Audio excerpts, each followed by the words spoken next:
Hey there. Thanks for joining me. My name is Peter Scheffler. I'm a security solutions architect with F5. And thanks for joining me today to talk a little bit about Mary Quantum of Scots.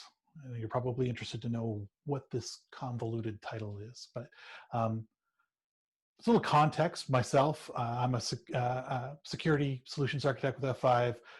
I sort of work on security solutions. My background, software development for a very long time, security probably now for a little over 20 years, and sort of a meld of a bunch of things, and maybe a nerd as well. So I stumbled onto this quantum thing a couple of years ago, and I've been sort of interested in cryptanalytics, breaking encryption and encryption and all that kind of stuff over the last while, and this sort of all came together as an interesting merge of my passions, I guess. And that's actually fairly relevant.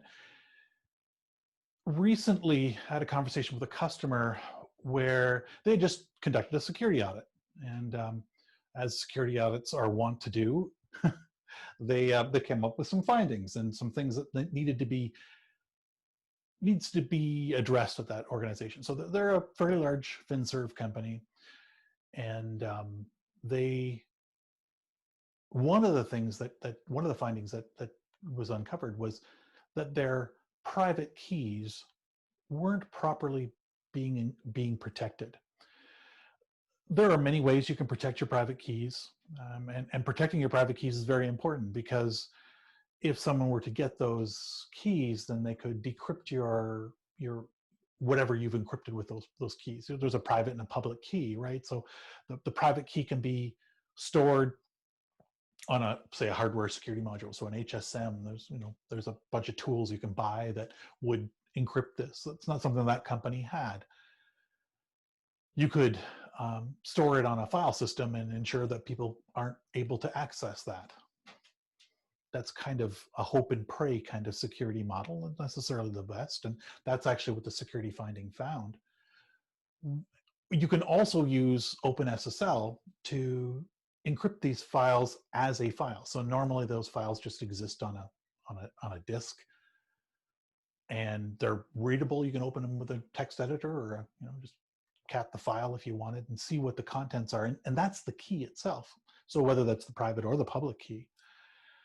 And so the finding said they needed to encrypt these. So we use the OpenSSL technology to actually add passphrases to them. So that's a good thing. And hopefully I still have your attention, because maybe you're now thinking, okay, what's how my key is stored, right? And this is a real common problem, I think, that a lot of people have. And I think maybe you're the next question you're thinking is, well, what's the worst that can happen if someone were to get my keys? Well, if we sort of look at the very worst case that can happen, that would certainly be, as happens here, you lose your head or your life because someone has got your keys. And this literally, this is the story of Queen Mary, or Quantum Mary, as we're gonna call it today, because this really happened. If we sort of go back to the story, it's October 1586. Queen Mary, she is a queen. She enters the courtroom, or the throne room. She sees the throne across the room. All the eyes are on her. She's walking with her head held high. She feels confident that that everything is good in her world. But she's turned and ushered unceremoniously over to the defense chair, where she sits all alone, all by herself. She's not even allowed to have any lawyers or courtiers or anybody to help her. She's literally on defense by herself, and the throne sits empty. The Queen Elizabeth, doesn't even deign to come to the court. Mary's conspirators in this whole case. Um, well, they this is a picture of what happened to them. They were drawn, quartered, sliced, diced, sent through probably a blender of some sort, and their bodies burned. They were disposed of horribly. One of the worst cases that's in history. But Mary feels that she's used encryption in such a way that she's going to be protected. There's nothing that could possibly happen. Her private keys are secure. So she's not going to end. This is not going to be her fate. A little bit about Queen Mary. So we're going to talk a little bit about Queen Mary and Queen Elizabeth. So we've got two queens we need to keep straight in our heads. But Queen Mary, she's born in the early 1500s, so 1533. She's born. She's born as to the King of Scotland.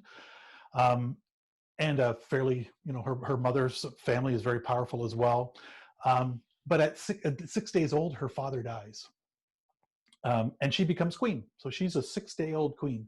And her mother becomes her regent, and she actually lives a very blessed life in her early years, and enjoys the beauty of being a part of, the court. She gets great schooling, all the things that would be afforded to a queen or a princess is all for her. She even moves to Paris and is betrothed to the heir to the throne in France, the Dauphin of France. Everything is fantastic. Her life is blooming. This is fantastic, right? She's never going to end with her head in the chopping block. Well, things don't go so well with things in France. Unfortunately, the Dauphin of France does not live very long. They don't get married. She doesn't become the Queen of France. They don't become the marriage of convenience that everybody had hoped that France and England would be joined in a big union. There's a lot of turmoil in England, and so she gets sent back to Scotland, and even there things don't go well for her. So Mary's life starts very nicely, doesn't end all that nicely. Queen Elizabeth is very different.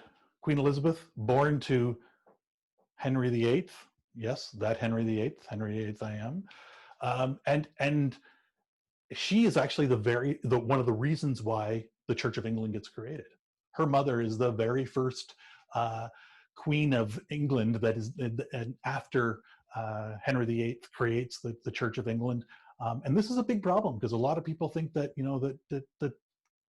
that it's a bestowed thing from God that creates this whole lineage, and this is a lot of turmoil. And Queen Elizabeth gets carted off. King Henry VIII, very well known for going through lots of queens. So Elizabeth's mother gets beheaded, and a lot of blood and guts in this talk. And she's sent off. She's not even part of the court or anything like that. She never sees her father, and it's a long time before she can even return. She doesn't have any money. She has no schooling. She literally lives a very hard life, and she's compared all the time to Queen Mary, who is seen as a Catholic, which is in the time is very very controversial. That she, Queen Mary probably should be the queen, and this goes back and forth and back and forth. But Queen Mary, when she comes back to Scotland, has all kinds of problems. There's some scandal. There's an affair with murder and intrigue, and we could probably spend hours just talking about that story unto itself.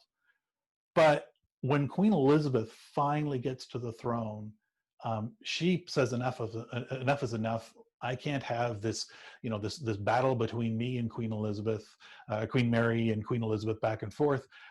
And she actually has Queen Mary abdicate her throne for her 1-year-old son. Well, come on, she became queen when she was 6 days old.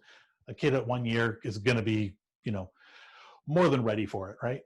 So here's a picture of of Queen Mary abdicating her throne. she's kicked out of Scotland. She comes to England, and Queen Elizabeth puts her right into a castle, or a bunch of castles, and she's literally a prisoner in many castles. She is a queen, right? So you got to understand what that means. Probably a little different than a prisoner today. But over the course of 18 years, she is constantly trying to become queen. She is badgering Queen Elizabeth. Her suitors, the people that come see her, all kinds of things go back and forth, and there's constant battles going on, and there's lots of people like just like everyday people, and commoners, and the royals. That there's a big battle, the big constant battle between Queen Elizabeth and Queen Mary. I know this is about cryptography. We're going to get there, and we're getting there right now. So I know people are like scratching their head. Okay, where are we talking about security and encryption? And this is where it starts.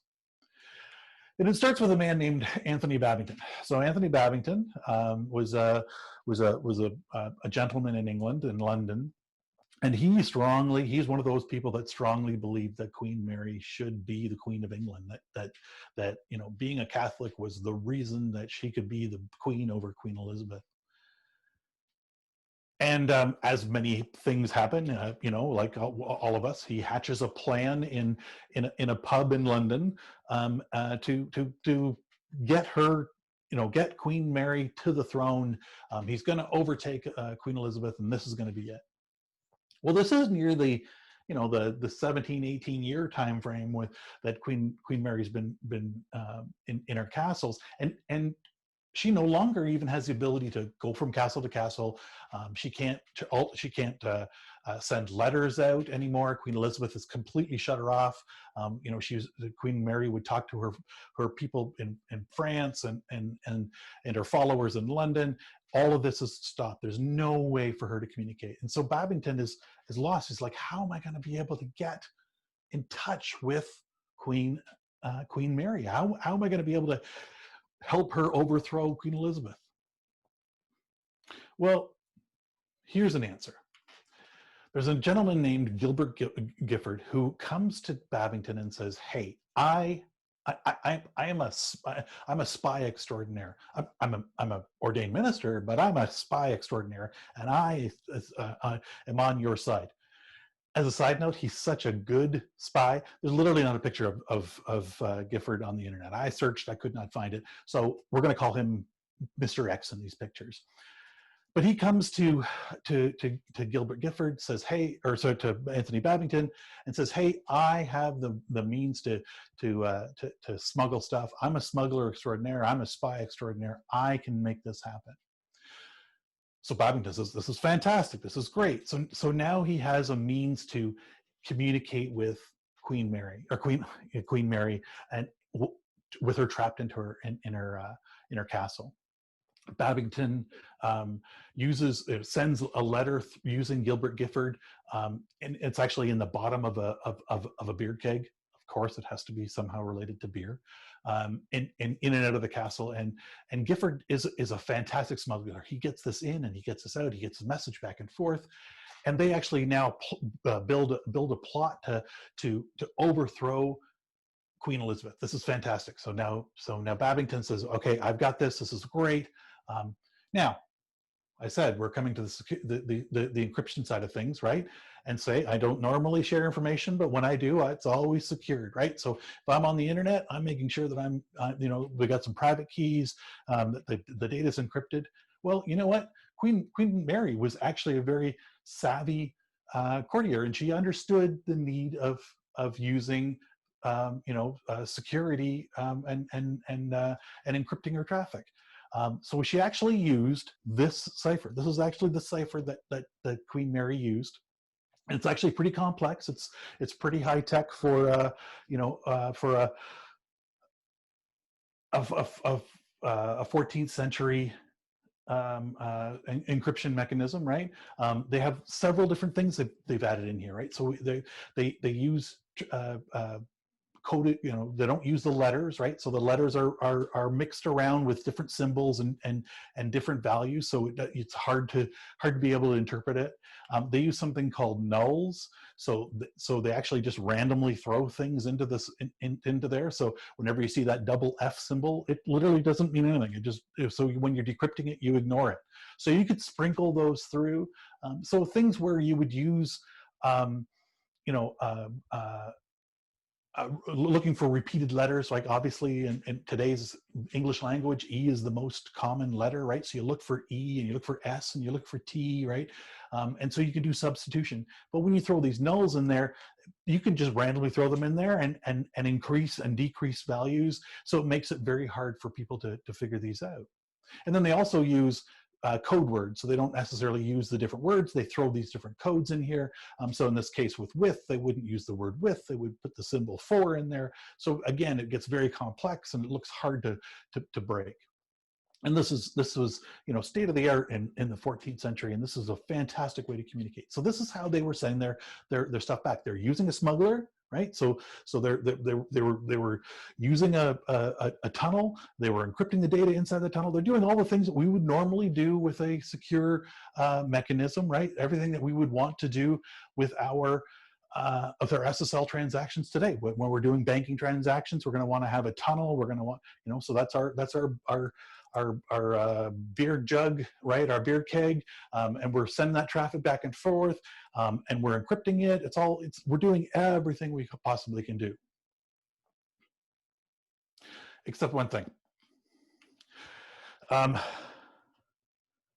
Unfortunately, the one thing they didn't worry about is repudiation. So repudiation is knowing exactly that the message is sent properly and received properly, right? So that we get the traffic through this. And there's something called a man-in-the-middle attack. So a man-in-the-middle attack is when, we've got Alice and Bob, they're sending data back and forth between them. We got Evil Eve sitting in the middle listening. And if Evil Eve can't decrypt that traffic, well, they can't do anything with it, right? It's just gobbledygook, right? So that the traffic can be passed in necessarily in the open world, but they can't read it. Well, if we think about the traffic that's going through, in this case, we have Gilbert Gifford sending our traffic back and forth. The problem was Gilbert Gifford was the man in the middle. He was a really good smuggler. He was a really good spy. Actually, he's twice the good spy. He was actually a double agent. He was actually put in contact with Babington by people on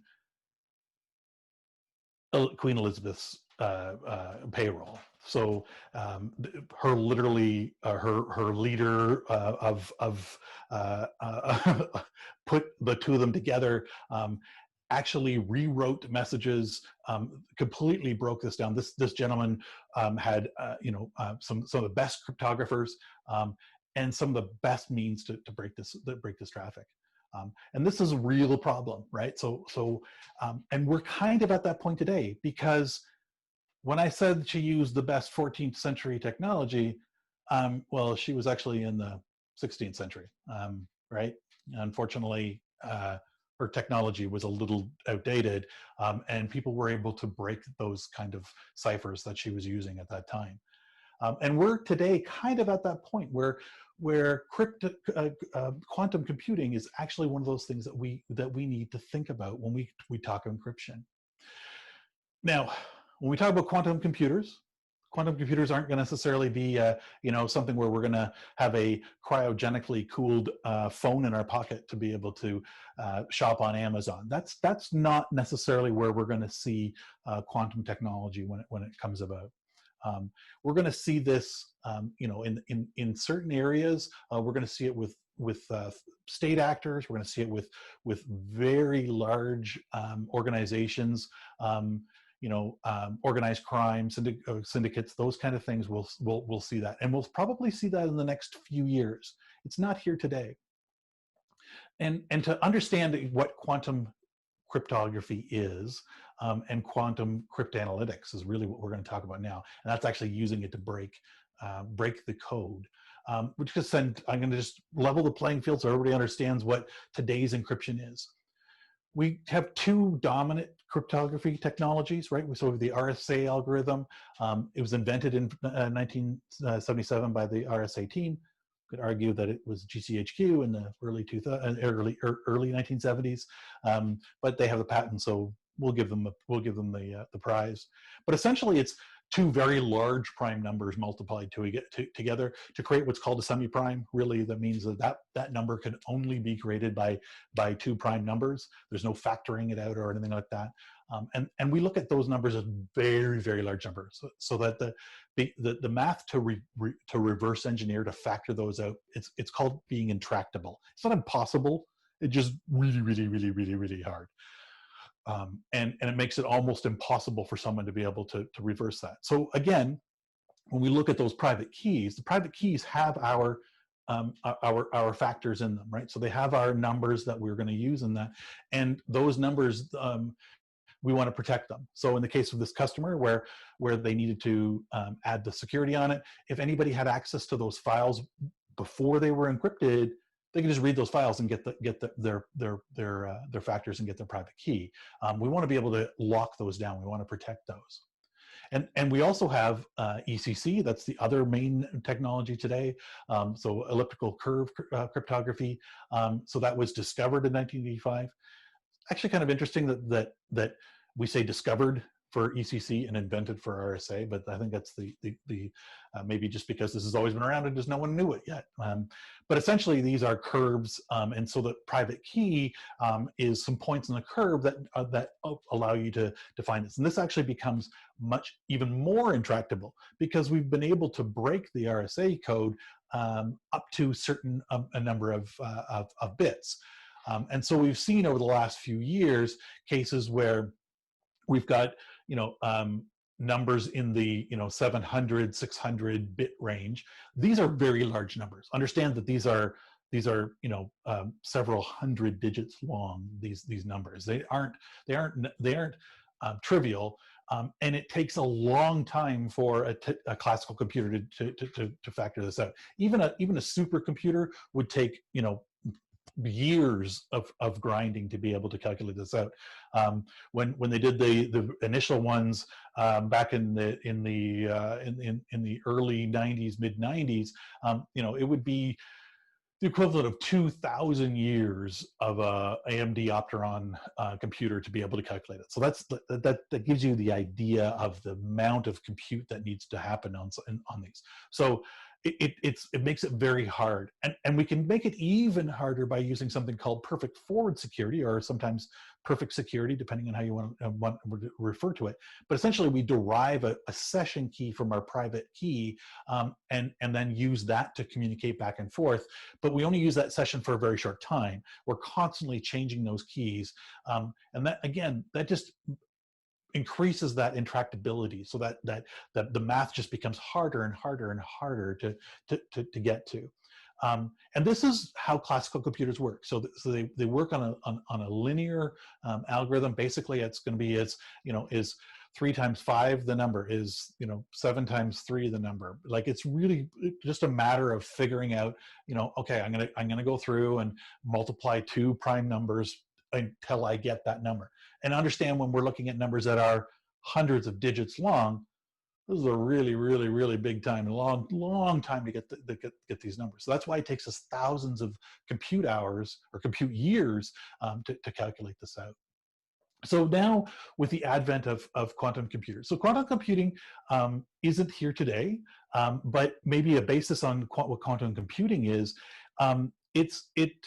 It's where computing is going to go. So it's based on the mechanics of quantum mechanics, which was discovered in the 1930s, and quantum computing was sort of invented in the 1960s as a concept, a conceptual idea, and quantum computers of a couple. A very small amount have been created, but they don't last very long. So there's some real challenges because we're dealing with the world of the very, very small. I understand we're going to get into a little math, and I hopefully not going to panic anybody too much, but we don't necessarily need to be Sheldons to understand this, but it sort of gives us an idea of where we're going, and what quantum computers is based on is something. There's a couple main concepts, right? So we have subatomic particles, and then we have those subatomic particles give us something called quantum bits or qubits, right? So they're bits that are entangled, right? And those bits can not necessarily be 1 or 0 like a traditional electronic computer or classical computer, we call that. So they can actually be anything between 1 and 0 all at the same time. To explain this a little more in depth, we end up with something called the Schrodinger's Cat experiment, right? So Schrodinger proposed this thought experiment that if we have a cat and we put that cat in a box and we seal the box up, and along with that cat we've put a little tray of cyanide and a tube of cyanide, sorry, and a hammer that's held back by something that generates something truly random. It's essentially an atomic level randomness. When it's going to drop and break the cyanide gas, and which will kill the cat. Kind of a dark thing again, but it's you don't know whether the cat is alive or dead until you open the box. So one of the things with these qubits is they exist in a 1 through 0 state all the time, and it's not just 1 or 0, it's literally every state in between it. And so we have the same concept as the Schrodinger's cat with these qubits, so that we can have essentially a qubit that is all these values. Should I go back to Sheldon's picture again? Do we need to take a little breath? Yeah, I know it's a little crazy and a little little confusing, but essentially that's the concept behind quantum computing. And one of the things that makes quantum computing so fast is the ability for it to calculate things in a quadratic level, as opposed to linear, where a classical computer goes and tests things individually. We get the ability to do logarithmic math and essentially do things at a much higher speed. And where we are with this, quantum computers today, we have essentially test computers today. We have some quantum computers that are short-lived because we really need to make things very, very cold. So the picture here is what Intel's quantum computer looks like. And if we sort of look at the bottom of this thing, and to me it looks like an upside down, a robot from, sort of just kind of, if we look at the bottom part of there, each level as we go down becomes colder and colder and colder and colder, because we need to bring things down to almost absolute zero, almost to 273 degrees below zero, or 0 degrees Kelvin, and have that things essentially not moving, like at the atomic level, and allows us to have that and be able to work at the subatomic particle level to be able to do this math. But we're not there yet, right? So we're just at the initial phases. If we look at sort of the quantum timeline, this is sort of what Intel sort of puts the timeline as. We had the initial sort of look at the world in the early, the 1950s to 1990s. That was really just the concept phase. Really, people were envisioning what a quantum computer would look like. We had the experimental phase where people were actually experimenting and being able to cool things down. So we had super cooling happening in the 1990s, even into the mid and early 2010. There really wasn't that much created. what had been created really was more conceptual and sort of an envision of what it would be, and using classical computers, like really traditional computing, to simulate, a 1 or a 2-bit, maybe a 4-bit or 4-qubit computer. So it isn't really there yet. And now we're at the point where people are actually creating larger computers. So IBM, D-Wave, Google, Intel, Alibaba, these companies are actually at the point where they're starting to create quantum computers that can actually maintain their life for several seconds in some cases. And what we're seeing is sort of the world is going to be in the next 5 to 10 years, where we're actually going to have quantum computers that are tangible.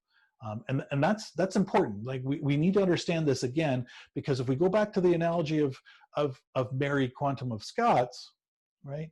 She was using technology that she thought was secure, that couldn't be broken. Nobody knew that you could go and really use some fancy math on the ciphers to be able to figure out what possible letter E was, right? And so the frequency analysis that they had come up with in the 1500s was very new.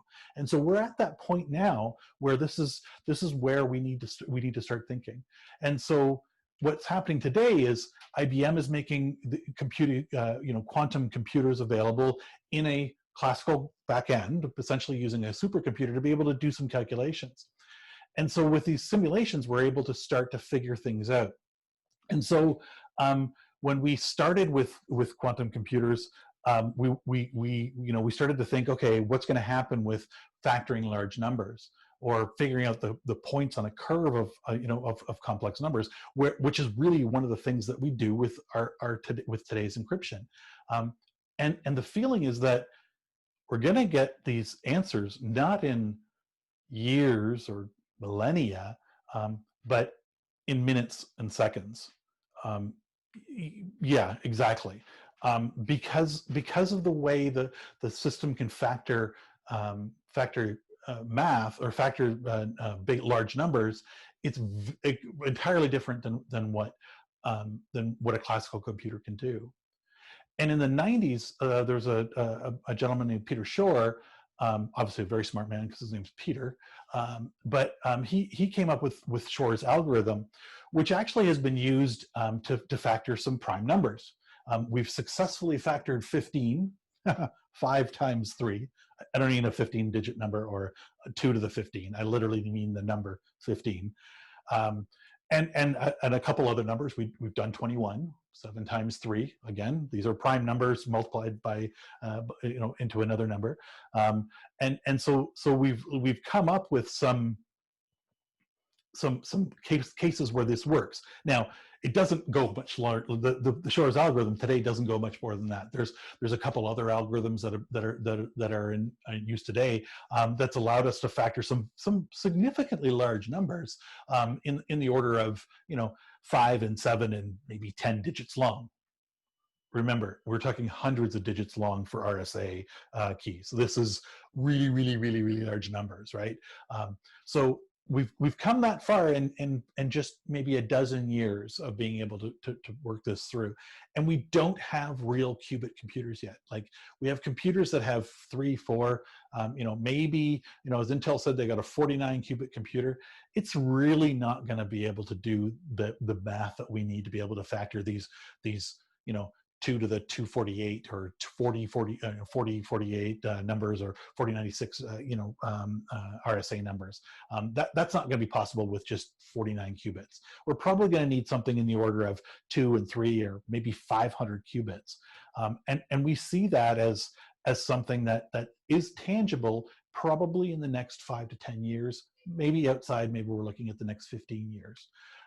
And that moves us into what we call the post-quantum cryptography area. These are things now that we need to think about and understand what this means for us. And there's a couple things that we need to think about while we're making these decisions. And two is we need a long-term plan and we need a short-term plan. right? So we need something strategic. And so NIST is working on the long-term plan. So they're working on actual cryptography that's going to be hard for a quantum computer to factor. That doesn't mean that this is not going to be possible. It might be that 50 years someone comes up with some fancy math, but right now we're looking at something. Lattice-based cryptography is one of the things that is thought of that could be hard for a quantum computer to reverse engineer. So this is using matrix math. So you can see we have an A, B, C, or A, B, and E here coming up with a value of B, where the E is actually errors that get introduced. So there are random errors that get introduced to make it hard for somebody to be able to refactor those numbers out. So you need to know those values to be able to reverse compute it.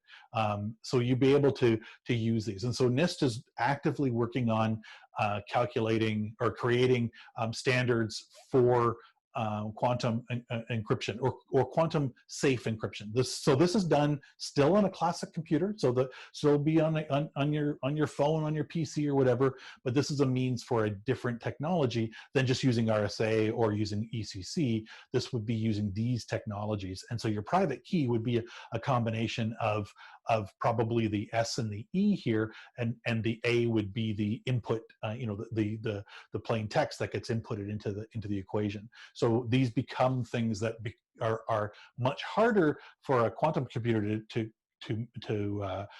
factor out, and become even more intractable for a classical computer to be able to do, but still be able to have a classical computer encrypt it so that it's still usable, and decrypt it if it knows those factors. So that's something that we're actively working on today. But how do we avoid our head on the chopping block today? How do you stop somebody from reverse engineering the data that you're encrypting today? So there's a few factors that we need to think about when we put this in mind. So first of all, how long do you need to secure something? Is it seconds? Is it minutes? Is it days? Right? So are you securing a transaction that's ephemeral, for a banking transaction that's going to happen and it's going to be gone? And if somebody were to decrypt that in 10 years, it has no transient value. It's not something that they could reuse on you. But maybe you're encrypting something that lasts for years. Maybe you're encrypting email data today that needs to live for some discovery time frame. Maybe it needs to live for 7 years. Well, 7 years gets you already into the beginning of that post-quantum world where we might have quantum computers. So you need to understand what the impact of that is. Or maybe you have something that needs to exist for 60 years. Maybe it's medical records, so you have to have for the life of the person, but it still needs to be privately and locked down and secure. So now you're well into the post-quantum world. So you have to figure out what that means for you as well. And then if we look at how long will it take you to migrate and mitigate that threat, right? So can you even do it today? You might say, well, I'm just going to use NIST's latest technology. Well, are there implementations that work for you? Are there things that, will a browser be able to do the handshake and be able to decrypt that? How do you generate a key? So all those things you need to think about. How long is it going to take you to adopt that? So maybe it just means you're going to increase your secure, we know that even a quantum computer is going to have, time to decrypt and hack a large number. So maybe, a large RSA number. So maybe you say, for things I need to store for a long time, I'm going to use 8-bit key, or 8K keys, or I'm going to use 16K keys or something crazy like that. And maybe your government is even saying things that says how you can encrypt or decrypt data. So those are all things that you need to think about as where that falls in the time frame. And then finally, when will that collapse happen? So they literally are calling the term the collapse when we have quantum computers and we're now in the post-quantum world. And it's not a matter of if, it's a matter of when. And depending on who you think right now, that we think that that it's going to be another 15 years before we see a broken RSA 2K key. Maybe 12, 15-year time frame.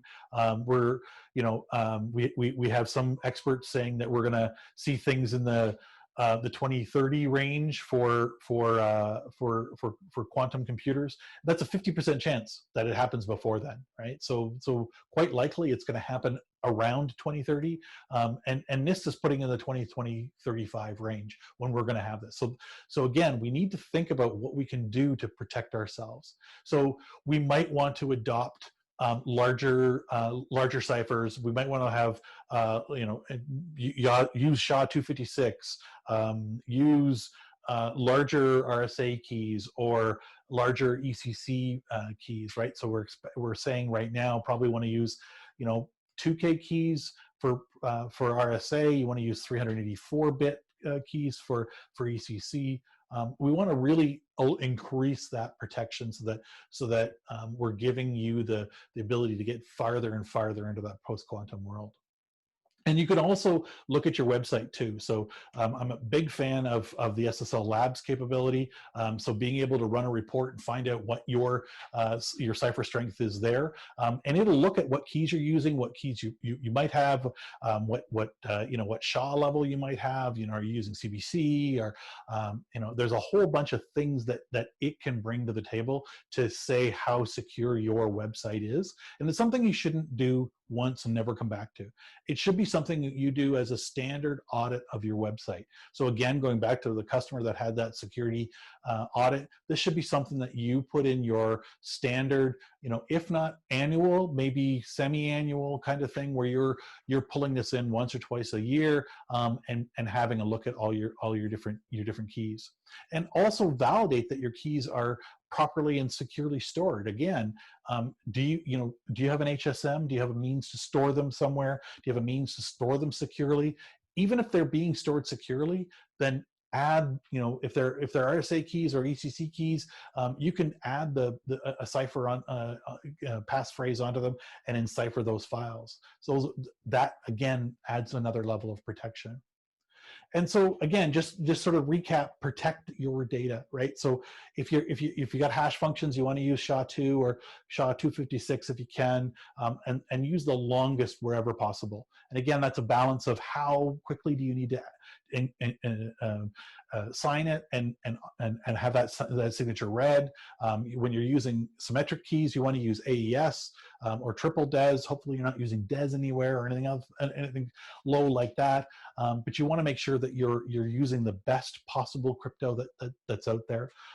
If you have export ciphers somewhere, please remove them. I hope you don't have them anywhere anymore. But if you do, those are things where you can get a really quick win and be able to remove them. If you have the opportunity to turn on perfect forward security, it's a mandate for TLS 1.3 to use PFS. So turn on perfect security. If you're using TLS 1.3, you can turn that on. Again, that's the ability to have various short session session keys generated. So again, that just increases the interactability. That makes it harder for someone to break that, because they're not just breaking one key, they're breaking multiple keys. So they might be able to break one part of your message, but the next part of your message with a different key is gobbledygook to them again. So it's another 2,000 years for them to figure that out.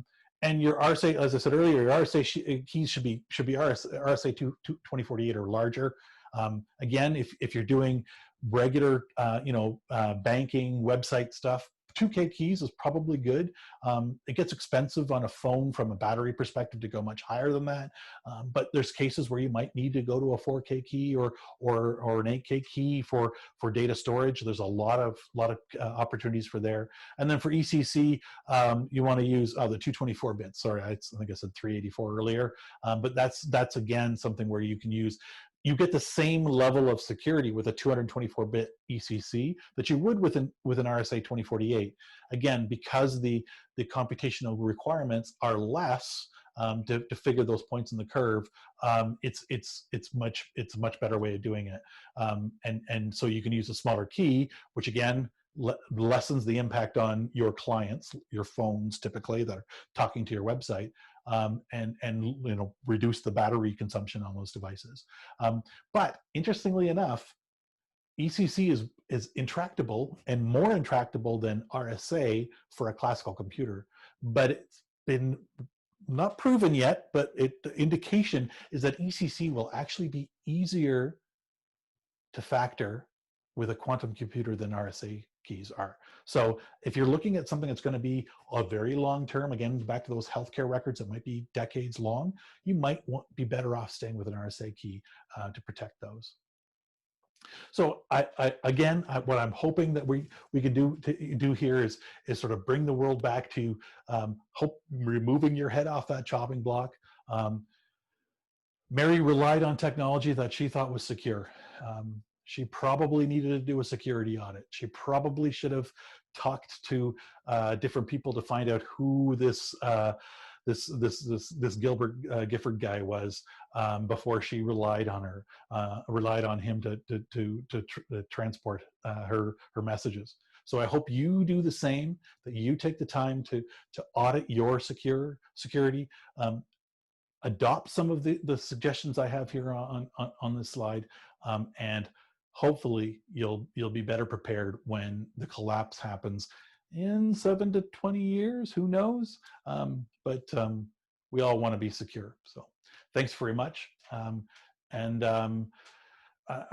think I'll be available on the Discord, hopefully for questions if anybody wants to come by. We're also going to be giving away a nice bottle of scotch to go along with the Mary Quantum of Scots idea here. So I hope to see you over in the Discord channel, and I'd love to hear what you have to think of the talk, and also what you do to increase your own security. Thank you very much, and thanks for the BSides group for allowing me to talk.